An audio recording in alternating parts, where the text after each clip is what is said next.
Well, good evening, Glasgow. I reckon if you've had enough of this shit already, you'd have left. So, yeah, somebody said, you're going to close the show. I said, I'm likely to close the venue. I know that some of you are struggling with the accent. That's because I live in Clydebank, so... well, yeah, I say Clydebank, just south of Clydebank. So, does anyone know Bournemouth? Somebody else, come on. Sorry, as you say Bournemouth, don't you? Bournemouth. See, the difference between Scottish and English, I've got a lot of things going on with this, which I'll tell you, seeing as I've got 4.5 minutes to fill. I'm from Bournemouth near the New Forest. New Forest is, well, Bournemouth, first of all, anyone know Blackpool? Yeah, Blackpool, Bournemouth is a bit like Blackpool, only there's more chlamydia and less fun. So you kind of get the idea. So on TripAdvisor now, just checking that out. So yeah, but New Forest is an area of thousands of acres of ancient hunting woodland by the right of, I think, William the Conqueror down near Bournemouth, mostly associated with ramblers, cyclists and doggers. So I know what you're thinking. Weekly cardio sorted. But yeah, I moved up here. I'm married to a girl from Clydebank. Anybody else in Clydebank apart from my lift home? Shit. Right, okay. Scrub the Clydebank material. But it's difficult being an Englishman in Scotland. Now, I have never had any kind of animosity at all. In fact, the Scots are a lot more welcome. You'll have seen recently with the, dare I mention the football? I've got a nerve, haven't I? But the Tartan Army have been ambassadors for your country over in Germany, and everyone's got on famously, not so much with the English crowd. And I'm not going to talk about football, because it's not my area, but the Scots you've got a lot to be proud of.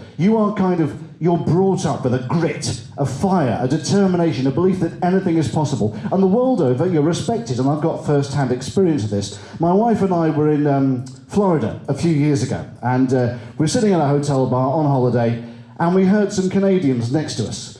And one of them said, "Say, where are you guys from?" "We're from Nova Scotia."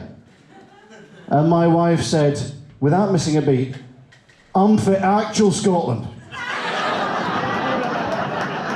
And you can pretty much gauge how the evening went. Now, anybody else, if any other nationality had the front, after 2 or 3 pina coladas, to go, "I'm for actual Scotland." Listen, you know nothing about your culture, nothing about your civilization. Anybody else would have got it straight in the mouth. No, not a Scot. "Oh my God, do you ken the Queen? Here, tell us about our people. Up we go." So, we spent the next 15 minutes with these people. My wife, almost like a shaman, led them. "Aye, bring the wine, bring the wine." It was like something out of a labyrinth. They were bowing down. If we'd stayed longer than 2 weeks, they'd have had to reprint the stamps, you know what I mean? But I say I never had any animosity as an Englishman in Scotland, apart from once. Only once. Now, I've got a caveat in here. Is there anybody here who still believes in Father Christmas? Okay. Look away now. Just like the football, look away now. Okay, so... yeah, no, I say I've no complaint at all. Okay, I'll do the deal. I was doing a charity gig, and in fact, somebody who was there with me on the night is in the audience. This is going to be awkward when I elaborate the truth for you. I was dressed, so fingers in ears if you still believe in Santa, I was dressed as Father Christmas. And Father Christmas, the bringer of gifts, the harbinger of happiness, the ambassador of joy. Not, as it turns out, in Pitlochry. No. Just one more cunt to be dealt with. So there I am, in the suit, with beard, and I'm walking down this hotel corridor. 2 little oldies. "Oh, look who it is. Hello, Father Christmas at your service." And quick as a flash, they went, "Wait." And you could see the bitterness every time they'd had to deal with it. Bannockburn, Culloden, Wembley, straight down the line. And they looked at me, "Father Christmas, no, Santa Claus. In Scotland, he's Santa Claus." Before I had a moment to tell them, actually, Sinterklaas derives from a Greek legend dating back to the mid-1800s, whereby an elderly gentleman in a red cloak saved a boy from drowning in a barrel of brandy. They said, "Use your real voice."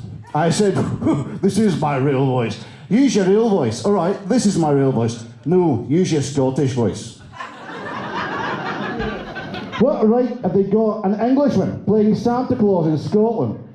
And anyway, I left it chalked up to experience.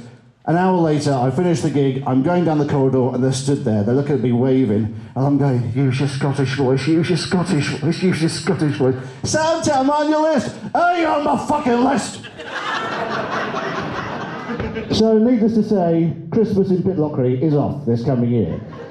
But I've been thinking, where can I go? Somewhere cold, somewhere in the north, somewhere where Santa is really, truly revered. Somewhere I can use my Scottish voice. So I'm fucking off to Nova Scotia. Thank you very much. Glasgow, you've been superb. Please. Bless you, Viv. We're just for a police five. There we go. Oh, yeah. Thank you. And you kindly said, just as I'm finishing up, by happenstance, I've been the last act on the draw. So first of all, thank you for sticking around. And also, Viv mentioned earlier, for those in the afternoon and the evening show, that we have managed to raise an incredible amount for a great deal of charities across the board. Give them a round of applause, all of my first-time comics. So, I thank you for that. But just indulge me a second, I really appreciate your company and staying around.